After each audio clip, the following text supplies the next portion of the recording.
Hanggang alas 6 ng gabi. Oh yeah! Sa 90.7 Love Radio. Love Trip. Kasama ang inyong muy delisyosang ka-love team. Mara Tony! Mara Tony! Ikaw, anong trip mo?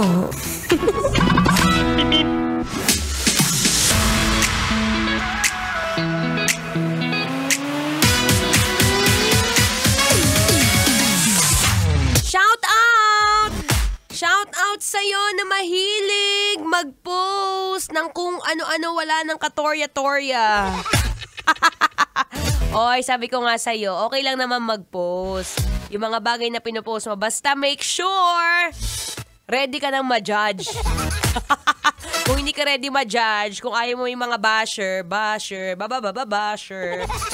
wag ka magpo-post para hindi ka nasasaktan. Magugulat ka. Dati mo, nakita mo, nag-post ka. Nung nag-post ka, feeling mo sa sarili mo, ang ganda ng short, ang ganda ng suot mo, OOTD mo, aesthetic. Tapos may nag-comment, sabi, ba't ganyan yung suot mo, ang pangit? Oy, wala na, nalungkot na. Dapat yung mga pinopost, handa kang masaktan.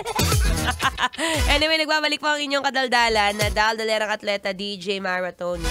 At kanina nga ang topic natin is ang pagkakaroon ng privacy. Diba? Ano bang trip mo? Trip mo bang isa buhay, isa digital lahat ng mga ginagawa mo sa buhay? O minsan trip mo rin ng private lang, silence, it's all about me. Well, okay lang din naman parehas, lalo na ngayon na we are in the digital era. Pero syempre, merong kagandahan yan at meron din katsakahan yan. Kapag ikaw yung klase ng tao na mahilig sa private, syempre yan yung mga tipong walang makakaalam ng lahat ng mga ginagawa mo, walang makakaalam na may iba kang pinapasok sa bahay. Uy, wag ganon. Pwede magpasok hanggat walang misis. Pwede magpasok hanggat walang jowa. Pero pag meron, wag na, Siyempre, kapag ka-private person ka rin, wala masyadong magja-judge sa'yo. Wala, ikaw lang. Sarili mo lang. Oo, pag may nakita ka o pag may nagawa kang bagay na feeling mo nakaka-satisfy sa sarili mo. Kunwari, may binili ka, bagong cellphone. Oh, hindi mo na kailangan i-flex. Gamitin mo na agad. Ang mahirap sa'yo, bago mo gamitin yung cellphone, gagamitin mo pa yung case ng cellphone mo. Kunwari, tatapat mo sa camera. Pagkatapos, sasabihin mo, just bought an iPhone. Tapos mamaya, pag naiwan mo kung saan, di mo alam, nawawala na. Flex pa more! Diba? Kapag ka naman isa kang tao na, okay, let's say, na ikaw na rin yung mga mahilig gumawa ng reel. Kasi nga meron yung monetization. Well, wala namang problema doon. Basta, kunyari, meron kang specific content na gusto mong ilagay sa Facebook. Ikaw yung mga tipo nagluluto. Ikaw yung mga tipong mahilig maglinis ng bahay. Pero wag naman to the point na ipopost mo yung reel na yan same date. Tapos nandun pa yung pinto. Nakita, bukas yung pinto. Baka mamaya may makapasok dyan, be. Sabi, ganun pala. Hindi pala siya naglalak ng pinto. What if? Ganun pala. Wala siyang masyadong aso sa bahay. What if? Diba? Medyo mahirap din talaga pag lahat pinapost. Ano?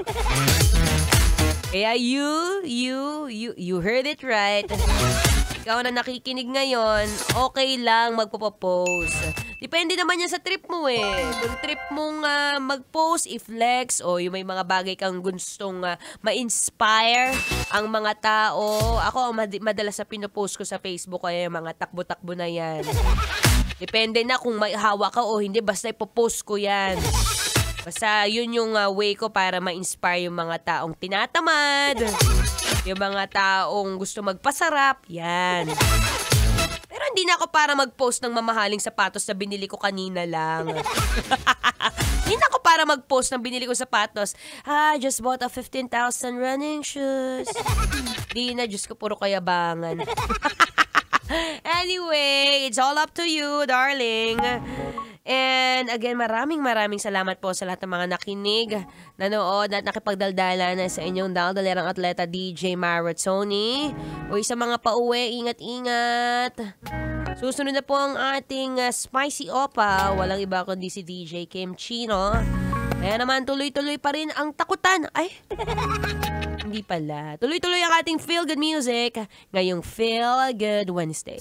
Dito pa rin sa 90.7 Love Radio. Kailangan pa bang i-memorize yan? Ng mga basic.